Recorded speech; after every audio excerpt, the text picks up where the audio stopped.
Good morning, my public and private warriors. Listen, your title won't sell you, but your impact will. So if you've been a program specialist or analyst or a coordinator in government, private employers don't speak government bureaucracy. They speak results, risk, and revenue. So today, I'm going to give you my 3-step pivot translation map so your resume, LinkedIn, and interviews translate on site. So private employers, they hire, and their hiring managers are buying 3 things. Number 1, the result you can deliver. Number 2, the risk you reduce. And number 3, the time you can save. Titles help them classify you, but outcomes convince them to interview you. So, what do? You implement the 3-step pivot time translation map. Number 1, you're going to list your 5 top recurring responsibilities in your current or most recent role. Then, you're going to map each duty to a business driver, and that can be increasing revenue, decreasing cost and risk, increasing speed and quality, and also translating or transitioning compliance to trust. Then number 3 is to convert those things to dollar and time impact. So think about, what did each of those duties change? Did it result in faster cycle times? Did any of them result in fewer audit findings or vendor savings or even higher stakeholder satisfaction? Because the formula that you need to use is action verb plus scope plus lever plus metric plus business result. And an example is that you can share something like standardized intake SOPs or standard operating procedures across 4 divisions. That translated to decreased cycle time by 32%. It also eliminated 11 rework steps. And lastly, it saved approximately 1,200 staff hours per year. So those are the impacts that the duties that you perform had on the business's bottom line. So let's look at a couple of live conversions to drive this home a bit more. Let's say that you were or are a government grants coordinator. That position may translate into a program finance analyst in the private sector. And we'll look at the duty manage federal grant compliance. So the business driver is risk, which you want to reduce, and cost, which you also want to reduce. So your bullet point could read something like, built post-award controls that cut variance errors by 41% and prevented $600,000 in clawback risk across 12 awards. So see how the duty, it relates to the business drivers, which are risk and cost, and then you share that you verbalize that in your bullet point. Okay? Then let's try another one. A government policy analyst might translate to an operations analyst in the private sector. So consider the duty drafted policies. That's an obvious one for a government policy analyst. Okay? The drivers are increasing speed and quality. Those are the business drivers that you want to impact. So your bullet point on your resume could read something like, translated policy to SOPs or standard operating procedures across 7 teams. reducing the defect rate by 28%, and release cycle from monthly to bi-weekly. So you change the release cycle from monthly to bi-weekly because in reducing the defect rate, that made it less onerous on you and your team to be able to have a release cycle on a bi-weekly basis instead of monthly. So that's definitely some positive impact there. Awesome positive impact. And then we have a third one and our final one that we're going to convert. Let's say you've worked as a government procurement specialist, which may translate in the private sector to a vendor management lead. So the duty that we're going to consider is managing competitive bids.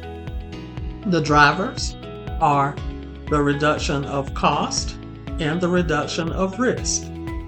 So if you want to show how your management of competitive bids resulted in reduced cost and reduced risk, then you can use a bullet point that says negotiated SLAs or service level agreements with 9 vendors, unit costs decreased by 12%, on-time delivery, and the on-time delivery increased to 98%, and penalties were enforced when those were not realized.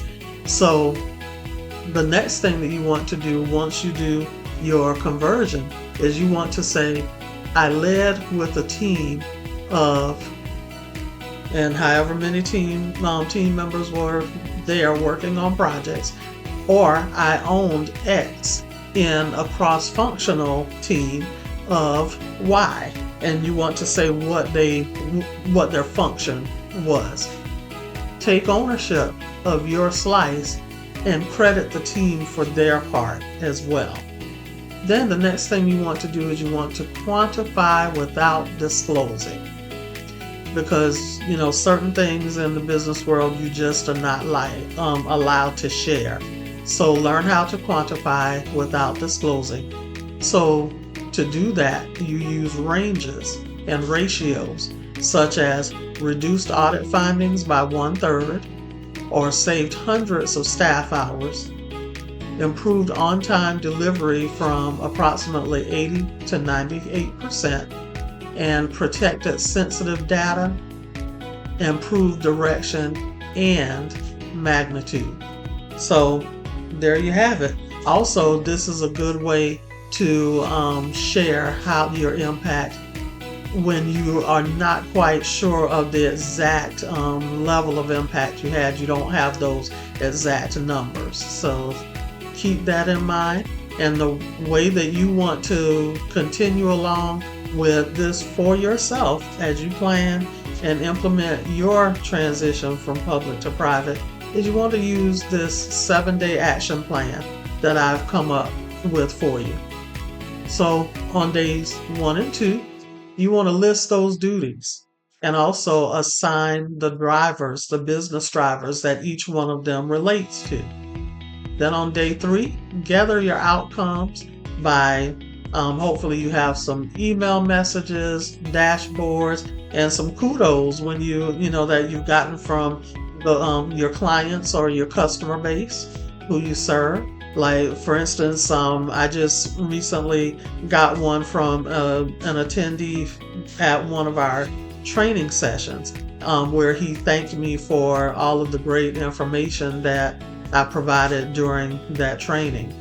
Then on day 4, write 5 bullet points with the formula that I gave you above. On day 5, update your LinkedIn and your LinkedIn about and headline sections. And then on day 6, ask a peer from the private sector to do a sanity check.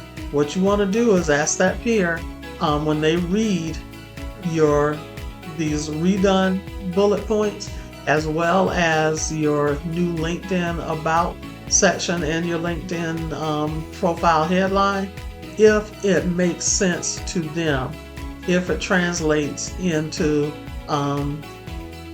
business impact for them. And if they say yes, give you the thumbs up, then that's absolutely great. Then on day 7, post one metric on LinkedIn, one of those metrics that you have positively impacted. Post it on LinkedIn. So I want you to download the pivot translation map, which I'm going to provide below. If you're watching it on YouTube, it'll be in the description. If you're watching it anywhere else, it'll be in my bio or the description. And if you're reading this as an article, reading the transcript, then I will have it at the end of the transcript or as an attachment if I'm able to do that. So also download the 20 verbs that signal impact, and come back often, because there are so many channels that you could have chosen to visit, and I am so grateful that you chose my channel to stop by. If you're new, welcome. If you're returning, welcome back. Come back often, because I release great content to help you in your public to private transition at least once a week. And also, please share it with others who you know could use this information. My goal is to help your transition from public to private be as smooth as possible. And I want to help as many people as possible. So I look forward to seeing you back. I also have some free training that is coming up soon. I will put the link in the section below in the description so that you can register. It is free training. However, registration is required because seats are limited. So until next time, see you later, my public to private warriors.